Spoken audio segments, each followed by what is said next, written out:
So I'm going to teach you how to make homemade hummus.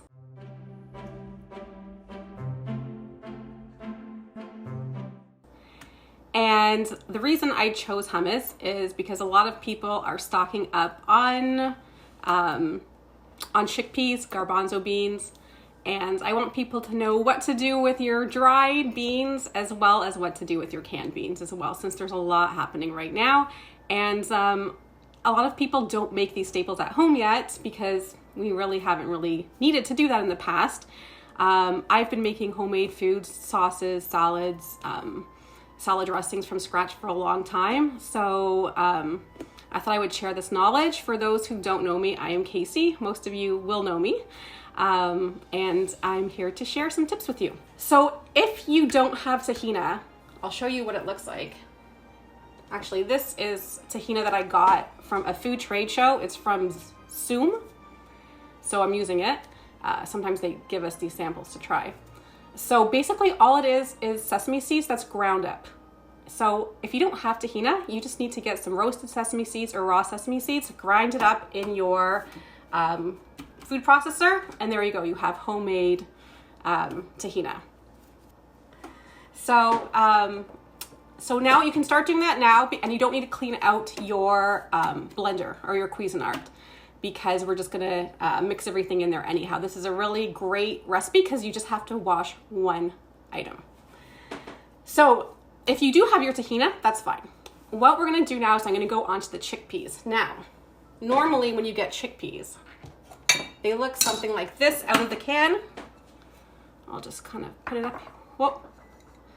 They're on my floor. There we go. A little one here, this is the raw one, this is the dried one, and this is the cooked one. So I'm using raw chickpeas, but I cooked them myself.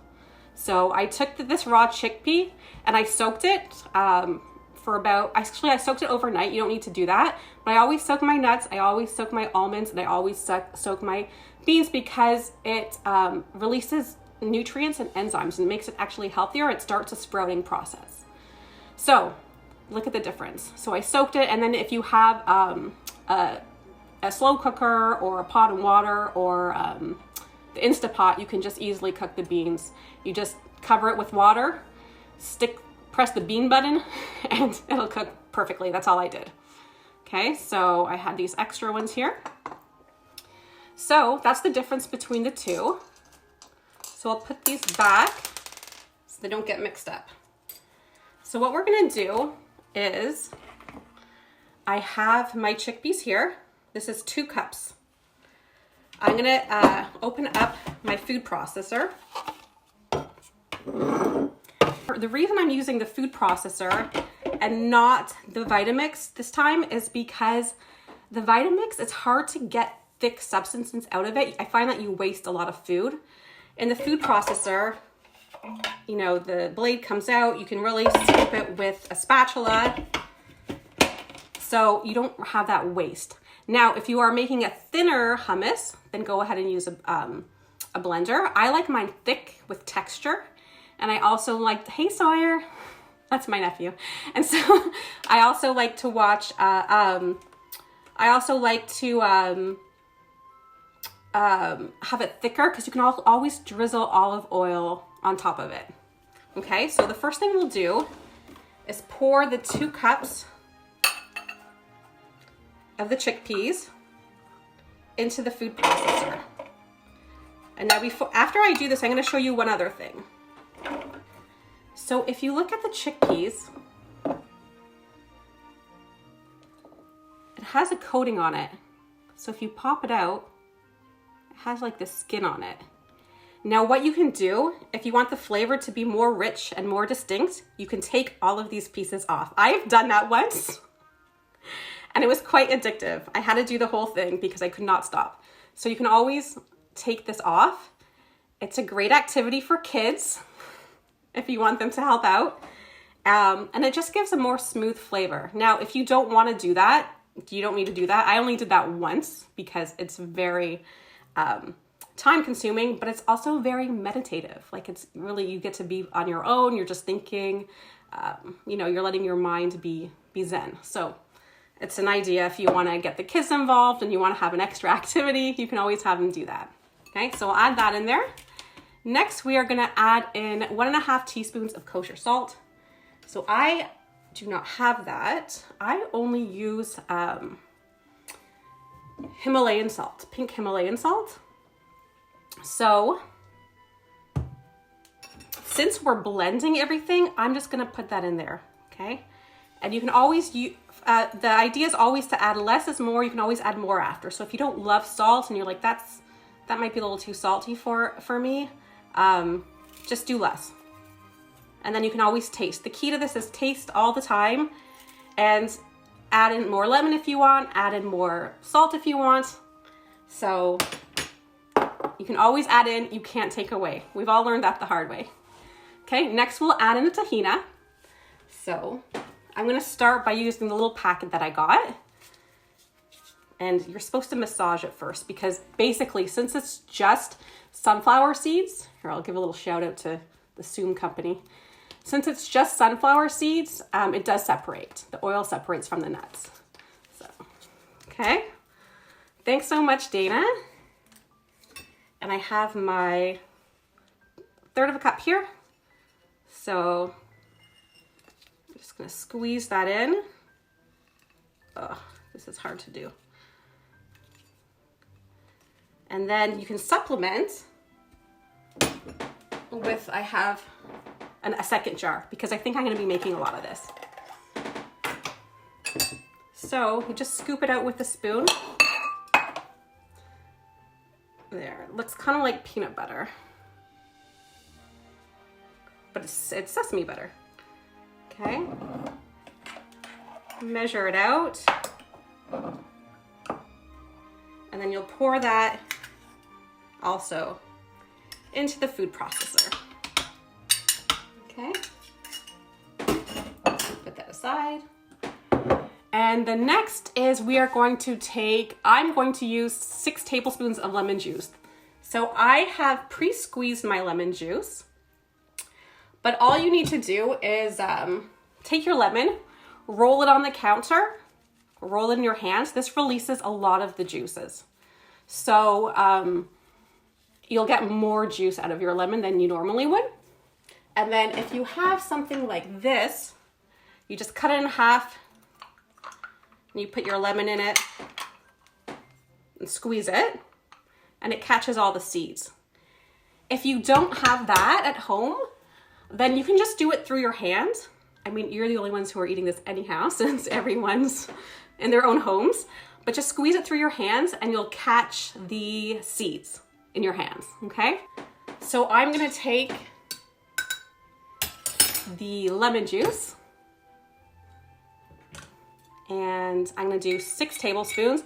I like it pretty lemony, so I'm gonna do all 6. If you're unsure, then you can always start with 4 and add. So 3, 4, 5, 6. And in my house, I always squeeze a little bit of extra lemon juice because I have lemon water in the morning. I also like to make my own salad dressings. So I have salad dressing as well. I sometimes use that for my acid instead of vinegar. So it's just easier than squeezing it every single time. So we have our lemon juice in there. And next, you might want 2 tablespoons of water. There is someone on here who's using a manual food processor. So the more liquid you have, the easier it will be to blend. So I'm gonna get 2 tablespoons of water and add it in. And I'm not adding oil in this because I don't love I do like the thin hummus, but I also love the thicker ones. The way that the hummus gets very thin is they add a lot of oil to it, which is fine.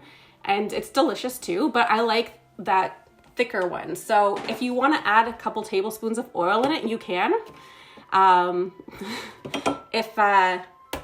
If not, then just do it how I'm doing it, because it's good. So let's see, we have tahini. Usually when I'm doing a class, I have people in the audience and they're like, Casey, you left out this ingredient. So I have to just double check with myself.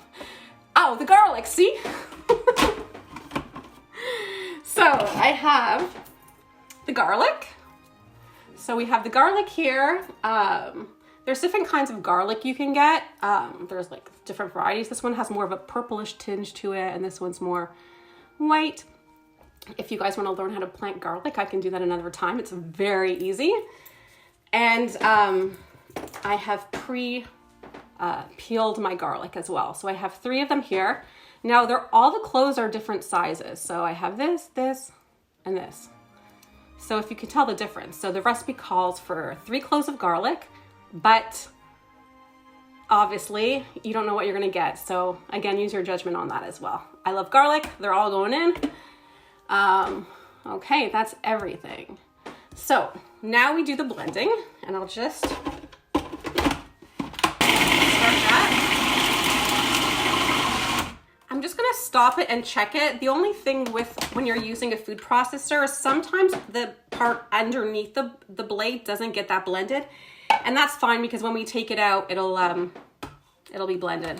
We can blend it by hand. So let's just see here. I just want to scrape the edges down just so it all combines. Okay. And then this is a good time to taste it. Whenever you're cooking anything, you want it to taste how you want. So, pretty good. And I'm just gonna put it on a little bit longer so that it gets smoother. So here we go. A bit more. Oops, there we go. Okay, so that's pretty blended. I'm just gonna unplug it first because there's a blade in there. Okay, so now we'll take it out. This is what it looks like. So I'm gonna plate it. And now the plating part is pretty fun because you get to make it look nice. So I'm just gonna pour a bit of it onto this plate here, and I'll show you guys what it will look like. So you can use your spatula if you want to get all of it out. Right now I'm just going to take out some of it just to give you an idea. Okay, so there you go. Just kind of smooth it around. And then, like so. And then you can add the toppings. So I have here za'atar, which is pretty good. It's thyme, sesame seeds, and ground sumac and salt. So you can just sprinkle it on. So I'll just sprinkle this on top like so. Have a nice little show there. I'm also reserved some chickpeas to place on top. I think it's nice when you're cooking something to show the ingredients that are in it. So we'll put that on top. And then we'll also add a drizzle of olive oil. And I got these cute little flavored olive oils and Sonic vinegars for myself. They're a gift from me to me. And this one's a lemon infused olive oil, and I thought it would go nice with this lemon flavored hummus. So we'll just drizzle a little bit on top. And since we didn't put any olive oil in our actual hummus, there we go. There we go. That's what it looks like now. That's our hummus. And if you like certain hummuses, then you can always add to it. So for example, I used to get the Trader Joe olive one for a while and just grind in olives with it. Or if there's another flavor you like, just grind that into your food processor with it. So you can make all those flavors that you buy at home with with your stash of garbanzo beans that you have now and your cans that you have now. One thing, if you do have cans, then always drain your garbanzo beans and rinse them out to get that liquid off. So, what else was I gonna mention to you? There we go. Let's show it one more time. Thanks, guys. How many of you are you gonna try this at home or did it with me? Thanks so much for watching, and thanks so much for cooking with me. And let me know how it goes, because I want to know how it was at home for you, and I want to see your results if you have them. All right. Thanks a lot for coming in, everyone, and I'll see y'all next time. All right, bye.